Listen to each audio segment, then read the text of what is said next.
안녕하세요. 저는 30대 중반의 평범한 여성으로 행복을 느끼며 살아가고 있습니다. 어쩌면 이 채널에 사연을 보내시는 모든 분들이 가장 어렵게 느끼는 것은 평범한 행복이 아닐까 생각합니다. 저 또한 그랬어요. 어느 한순간에 어떤 일로 인해 깊은 좌절에 빠졌던 저는 다시는 이런 평범한 행복을 느끼지 못할 거라고 생각했었죠. 그러다가 제 생각보다 더 빨리 지금 느끼는 행복을 되찾을 수 있었네요. 이렇게 글로 적으려고 하기 전까지는 제게 생긴 일이 있을 법하다고 생각했었는데 막상 글을 적으며 경험했던 일들을 떠올리니 하나하나 어려운 확률의 일이라는 걸 알게 되었습니다. 결국 이러한 낮은 확률의 우연들이 모여 지금의 행복을 느낄 수 있게 되었습니다. 해주는 기적을 만드는 것 같네요. 그러면 제가 다시 이 기적 같은 행복을 찾은 일에 대해서 이제부터 이야기해 보겠습니다. 저에게는 대학교 신입생 시절부터 만나온 남자친구가 있었습니다. 남자친구인 경훈이와는 무려 10년이 넘게 사귀고 있었어요. 풋풋했던 시절부터 제법 어른 티가 나는 직장인이 되어도 힘든 날과 좋은 날을 함께 보내며 사귄 사이였죠. 10년이나 사귀었기 때문에 양가 부모님들께도 일찍이 인사를 드리고 벌써부터 가족처럼 교류도 하고 있었습니다. 그래서 결혼은 우리에게 너무나 당연한 과정 중 하나였죠. 자연스럽게 결혼을 결심했습니다. 결혼 약속을 맺게 되었고 양가 부모님께도 긴장 없이 편안하게 결혼에 대해 이야기하면서 10년간의 연애를 통해 이룬 결과를 기다리고 있었습니다. 게다가 남자친구와 결혼을 계획하던 중 제 뱃속에 소중한 생명이 생겨 그 어느 때보다 행복한 날들을 보내고 있었어요. 긴 연애 기간만큼 부모님들도 오랜 시간 저희 둘을 모셔오셨습니다. 특히 부유한 형편이었던 우리 부모님은 남자친구에게 비싼 결혼 선물을 주셨어요. 외지에서 차량과 비싼 시계, 옷을 먼저 선물로 주셨습니다. 결혼 선물뿐만 아니라 일종의 의미도 있었습니다. 지난 10년 동안 저에게 잘해주신 고마움과 동시에 앞으로 결혼 생활을 잘 부탁한다는 뜻이 담겨 있는 선물이었어요. 결혼식 날만을 기다리며 우리는 모든 준비를 마치고 각자 친구들에게 청첩장을 나눠주며 결혼 축하를 받았습니다. 그런데 그때부터 남자친구는 좀처럼 저와 함께 있는 시간에 집중하지 못했어요. 회사 업무 때문인지 생각하며 배려도 해줬고 다른 어려움이 있는지 걱정하며 물어봤지만 남자친구는 아무 일도 없다면서도 계속 무언가에 신경을 쓰는 듯한 모습을 보였습니다. 그런데 어느 날부터는 저에게 무엇을 숨기는 듯한 태도를 보였어요. 10년 동안 연애를 하면서 서로 볼 꼴 못 볼 꼴 다 보아온 사이였기 때문에 더 이상 숨길 일이 뭐가 있을까 싶었어요. 보통 제가 궁금해하면 어쩔 수 없다는 듯이 보여주는 남자친구였는데 이번만큼은 기를 쓰고 숨기려고 했습니다.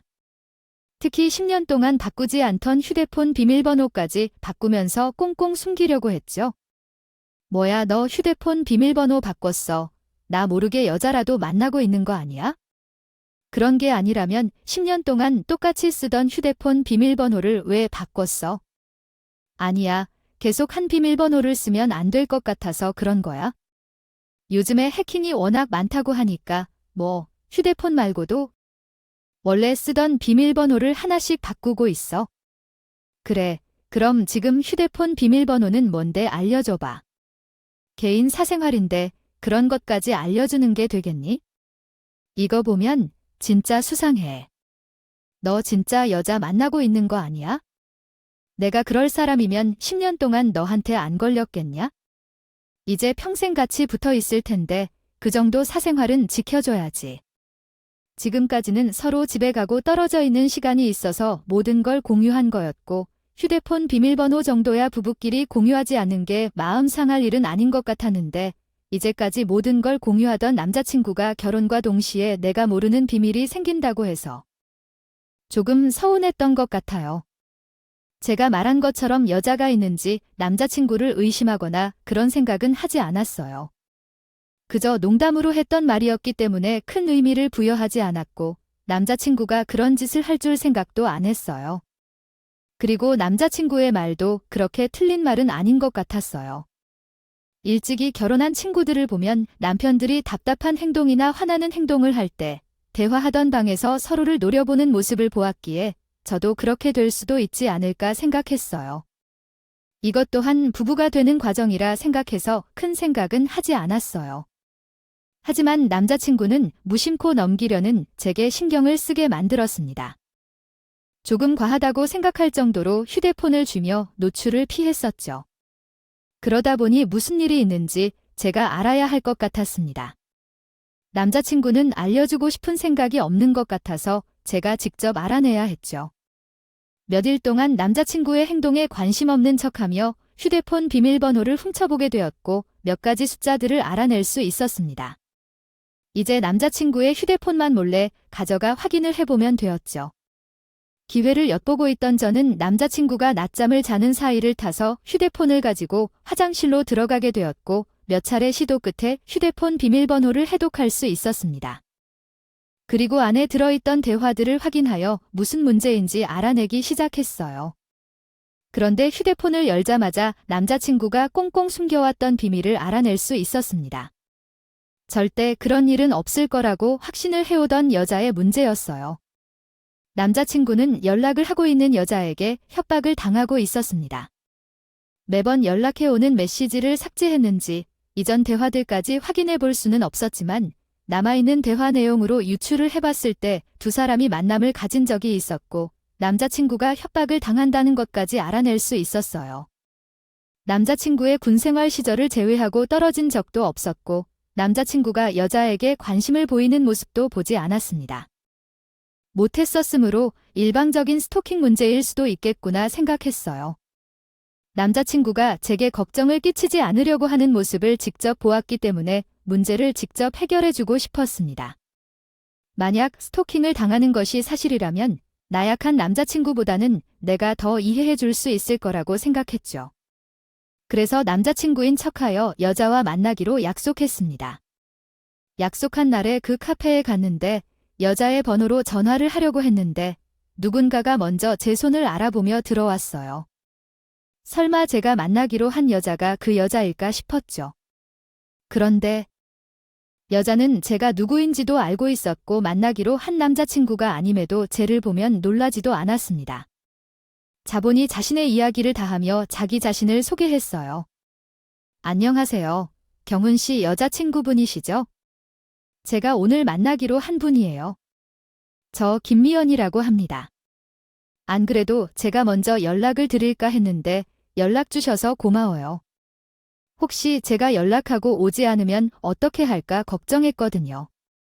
저에 대해 알고 계시다니 좀 당황스럽네요. 사실 저는 그쪽에 대해 잘 몰라요.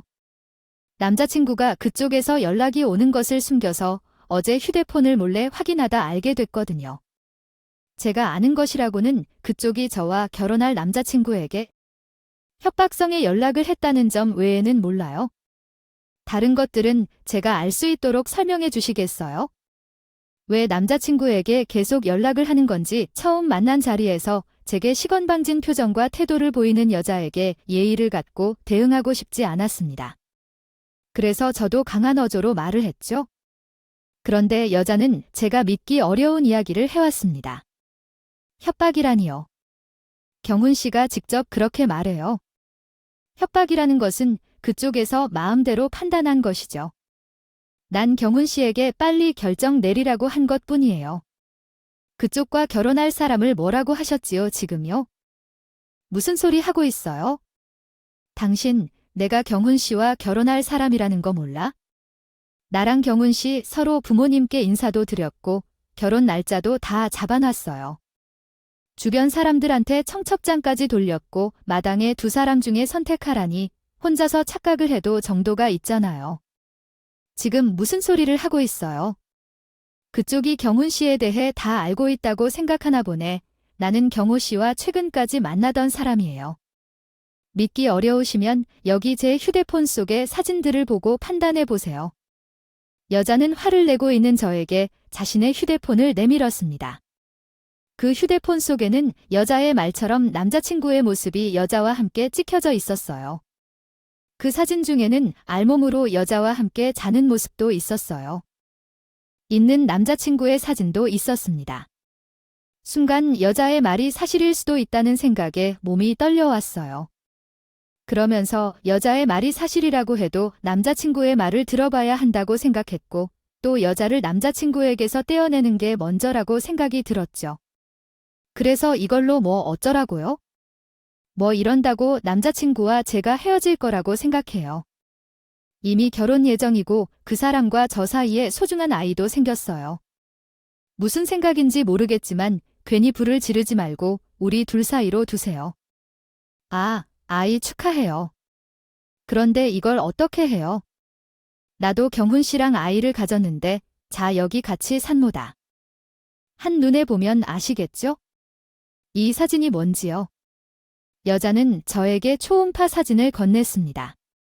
그리고 그곳에는 여자의 말처럼 임신 초기의 아기집이 보였어요. 눈앞에 벌어지고 있는 상황을 믿을 수 없어 하던 저에게 여자는 쐐기를 박듯이 남자친구와 나눈 대화 내용과 다정한 모습의 사진을 보여주었습니다.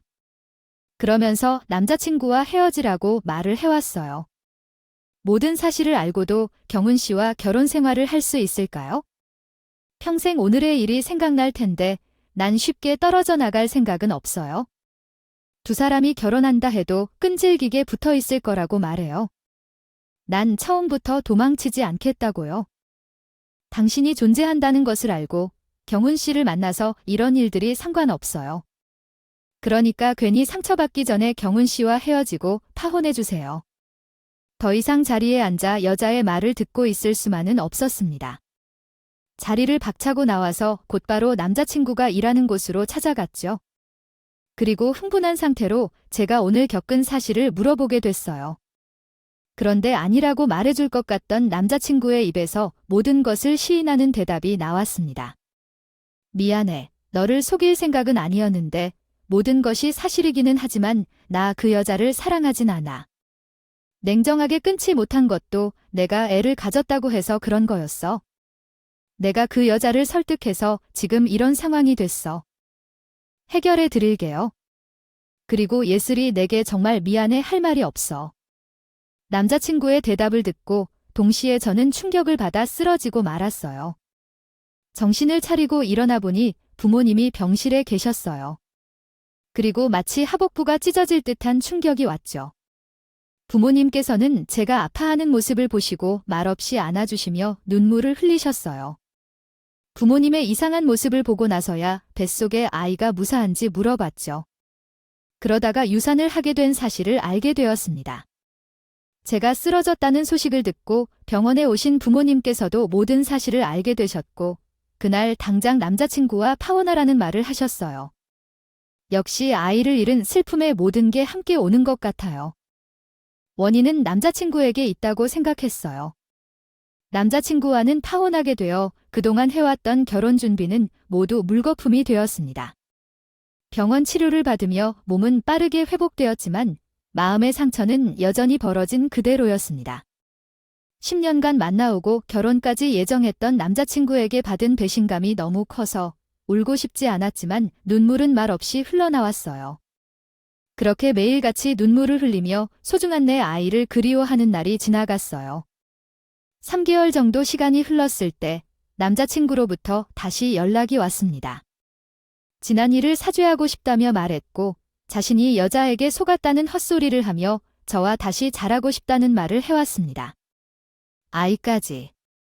화도 못 참아내고 욕도 쏟아냄으로써 내 인생에서 그를 떠나달라고 했어요. 어떤 식으로 용서를 빌든 받아주지 못했습니다. 그날을 마지막으로 남자친구와의 관계를 완전히 정리하게 되었어요. 그 후 회사를 다니며 정상적인 생활을 했지만 큰 충격을 받아 정신을 차리는 게 어려웠습니다. 부모님도 그러한 저를 걱정해 하시며 회복할 수 있는 시간을 가져야 한다고 했어요. 저 또한 치료를 받으며 쉬는 시간이 필요하다고 생각했기 때문에 부모님의 조언에 따라 퇴사하고 정신과 치료를 받으며 이전 일들을 잊고 받아들일 시간을 가져보려 합니다. 가지게 되었습니다. 이후 3년의 시간이 흘렀습니다. 아기를 잃은 일은 잊을 수 없어 가슴 한 모서리에 고이 간직해도 그 밖에 다른 일들은 잊고 새로운 출발을 하게 되었죠. 휴식을 취하는 동안 다양하고 많은 종류의 책을 읽을 수 있었던 저는 다시 회사에 취직하지 않고 작은 독립서점을 운영하며 사람들 각자 마음속에 품고 있는 여러 감정에 도움이 되는 책들을 소개하는 일을 하게 되었어요. 가게 외관을 보고 찾아와 주시는 손님들은 많았지만 구매로 이어지는 손님은 몇 없어서 단골들과 가까이 어울리며 마음속에 여전히 남은 상처를 치유하고 있었죠. 서점을 찾는 단골 손님들 대부분이 책을 읽은 후 서로 생각을 나누는 것을 좋아하는 편입니다. 책에 관한 이야기를 하고 서로의 일상과 고민을 공유하기도 했는데 유독 한 단골 손님만 말없이 가게를 찾아 책만 사고 가셨습니다. 사람들의 성격이 각각 다르니 저도 이를 존중해 다른 질문 없이 그 남자 손님께서 조용히 책을 고를 수 있게 간섭하지 않았습니다. 그런데 어느 날 평소와 같이 서점을 찾은 남자 손님께서 자리에 가만히 서서 한참 동안 멍하니 있었습니다. 무슨 문제라도 있는 줄 알았지만 나의 일을 처리하다가 어떻게 도와드릴까 고민하다가 손님께 다가갔을 때 남자 손님은 내게 옆으로 다가갈 때까지 정신을 차리지 못했어요. 제가 작게 헛기침을 하자 그제서야 정신을 차렸죠. 그리고 저에게 이전까지 말하지 않았던 책을 추천해달라고 부탁했습니다. 평소와 다르게 남자 손님이 보였기에 걱정이 되었어요. 아마 얼마 전까지는 저에게 매일 보였던 모습이었기 때문에 더 걱정이 되었던 것 같아요. 저도 어느 순간 초점을 잃은 채 멍한 시간을 보낸 적이 많았기에 그 손님 역시 어떤 일인지 몰라도 힘든 시기를 겪고 있다는 걸 알 수가 있었어요. 그래서 개인적으로 소장하고 있는 책이 도움이 될 수 있을 것 같아 이야기를 나누고 책을 빌려주게 되었어요. 그날 그 일을 계기로 서점을 찾은 남자 손님과는 종종 대화를 나눌 수 있었고 다른 단골 손님들처럼 일상 이야기를 주고받는 사이가 되었습니다. 그 남자분의 이름은 준영 씨였어요. 준영 씨는 서점 가까이에 있는 건물에서 변호사로 일하고 있었죠. 결혼도 하고 아이도 있다고 했습니다. 누구나 걱정 하나 없이 보이는 삶을 살고 있는 준영 씨였지만 고르는 책은 항상 어려운 상황에서 새로운 출발을 시작하거나 가족 간 문제를 해결하기 위한 책을 찾고 있었죠. 처음에는 단순히 책을 고르는 취향일 거라고 생각했는데 항상 어두운 표정을 하고 있는 준영 씨를 보면서 결코 그럴 리 없다고 느꼈습니다. 준영 씨를 보며 사람들에게 말하지 못하는 문제가 있다고 생각했어요. 저는 책을 통해 간접 경험으로 충분한 위로를 받을 수 있다는 것을 몸소 경험한 적이 있었기 때문에 걱정스러운 준영 씨에게 도움이 될 만한 책들을 소개해 주었어요. 준영 씨가 도움을 받을 만한 책을 직접 찾아보고 우리 서점에는 없는 책들도 추천해 주었죠. 제가 신경을 써준 모습으로 우리 두 사람 사이가 조금 더 가까워진 것 같다고 생각했어요. 준영 씨는 자신이 처한 상황과 가지고 있는 고민을 조금씩 저에게 말해 주었습니다. 오늘은 전혀 다른 주제의 책을 골랐네요. 이전까지 문제가 되었던 것들이 해결된 걸로 보입니다. 아니요, 그냥요. 분위기를 전환하면 나을 것 같아요. 매일 마주치는 고민인데 해결될 리가 없네요. 제가 가진 고민은 아닌 거거든요. 이혼 소송을 하려는데 쉽지 않네요. 변호사인 놈이 소송 가지고 쉽지 않다고 하는 게 좀 우습죠. 부부 둘이 있으면 직접 해결했을 일인데 중간에 아이가 있으니까 쉽지 않네요. 이혼 소송이라니 의외였어요. 어떻게 된 일인지 궁금했지만 부부 사이의 일이니 더 물어봐서는 안 된다고 생각했죠. 그런데 준영 씨가 먼저 저에게 자신의 고민 상담을 해왔습니다. 제가 말할 곳이 없어서 그러는데 예슬 씨한테 고민 좀 털어놔도 될까요? 대꾸하지 않아도 괜찮고 할 일이 있다면 하셔도 돼요. 그냥 어딘가에는 말을 해야 하는데 가정사이기도 하고 또 변호사라는 사람이 이런 문제로 고민을 하고 있으니 우습게 보일까봐 누구에게도 말을 못해서요. 사실 저도 평범한 사람인데 직업이 변호사라는 이유만으로 사생활이나 사회생활에서 완벽한 모습을 보여줘야 해서 이런 말하기가 어려워요. 그래서 지인들에게도 말하지 못하고 지금까지 책에서 위안도 얻고 해결할 방법을 찾고 있었어요. 그런데 예슬 씨에게는 말할 수 있을 것 같아서요. 들어주기만 하라는 준영 씨의 부탁이 어려운 일도 아니었으니 당연히 승낙을 했죠. 그렇게 어떤 이유에서 준영 씨가 힘들어하고 있는지 알게 되었습니다. 준영 씨는 자신과 살고 있는 아내에게 소가 결혼을 한 것 같다고 했어요. 결혼 전까지만 해도 자신에게 무척이나 잘해주던 아내가 결혼을 하고 난 뒤로 한순간에 변했다고 했죠. 혼인신고를 하고 얼마 지나지 않아 연애 때의 모습은 온데간데 없어졌다고 했습니다. 조금씩 늘어가던 사치는 더는 지켜볼 수 없을 정도로 늘어났고 아내의 처가 식구들의 생계까지 도움을 주고 있다고 했죠. 연애 때는 도시락까지 손수 준비해주던 아내가 결혼 후에는 매번 배달 음식과 냉동 요리로 모든 걸 대신하자고 했습니다. 결혼 초에 이혼을 생각했지만 혼전 임신으로 인해 생긴 아이 때문에 그 결정을 쉽게 할 수 없다고 해요. 결국 참다 못해 한 집안의 안주인으로서 최악의 모습을 보여주는 아내와 이혼하려고 했지만 아이를 인재에 삼아 이혼을 못한다며 버티고 있다고 말했습니다. 이혼을 할 수 있는 방법이 딱 하나 있는데 정말 말도 안 되는 돈을 아내에게 위자료 명목으로 주는 거라고 했죠. 결국 아이를 위해서라도 아내와 잘 지내보려 했지만 자신이 아무리 노력을 해봐도 나아지는 모습이 없다고 했습니다. 아내와 더는 안 될 것 같아 이혼 의사를 밝히고 최대한 원활하게 이혼할 수 있는 방법을 찾아보고 싶다고 했습니다. 있지만 아이 문제로 인해 많이 복잡하다고 했어요. 준영 씨의 이야기를 들어보니 결혼을 하고도 살아가는 게 쉽지 않다는 걸 느꼈습니다. 그리고 혼자서 어떻게든 잘해보려 노력을 해보고 있는 준영 씨가 안쓰럽게 느껴졌어요. 그날 이후 준영 씨가 서점이 올 때면 한 번이라도 더 좋은 말을 해줬고 신경을 써주게 됐죠. 그러다 보니 서로 농담도 주고받고 다른 사람들과도 같이 어울리는 사이가 되어 있었습니다. 그러면서 준영 씨가 힘을 잃지 않게 위로를 해주며 힘을 내라 응원도 하고 있었죠. 하지만 이번에도 아내가 아이를 데리고 인질 삼아 이혼을 거부한 탓인지 준영 씨의 안색은 날이 갈수록 좋아지지 않았고 평소 가지고 있는 생각도 나쁜 쪽으로 흘러갔어요. 이런 상황에서 제가 하는 어떤 말이 위로가 될까 싶었고 제 인생의 최악의 순간을 견뎌냈던 이야기를 준영 씨에게 털어놓게 됐어요. 준영 씨를 도와주고 싶었지만 결국 제가 울음을 터뜨리며 끝나게 됐지만요. 그런데 그날 이후 서로의 결점을 알아버린 우리는 점점 더 가까워졌고 더 이상은 가까워지면 안 된다는 것도 깨달았어요. 그렇게 하려고 하지 않았지만 자연스럽게 준영 씨에 대한 마음이 날이 갈수록 커져갔어요. 서로를 더 자세히 알게 될수록 깊어지는 것 같습니다. 하지만 준영 씨는 여전히 아내가 있는 유부남이었어요. 유부남이라는 이유만으로도 제가 준영 씨를 마음속에 담으면 안 된다는 것을 알고 있었습니다. 게다가 과거에 저는 결혼을 앞둔 상태에서 예비 신랑이었던 외도 때문에 파혼하고 아이까지 잃은 적이 있었죠. 이미 아내에게 마음이 돌아간 준영 씨와 결혼을 앞두고 있던 전 남자친구의 상황은 다르다고 하지만 어떻든지 유부남인 남자에게 마음을 주면 안 된다고 생각했어요. 그래서 준영 씨에게 하는 모든 행동과 말씀을 신중히 선택했습니다.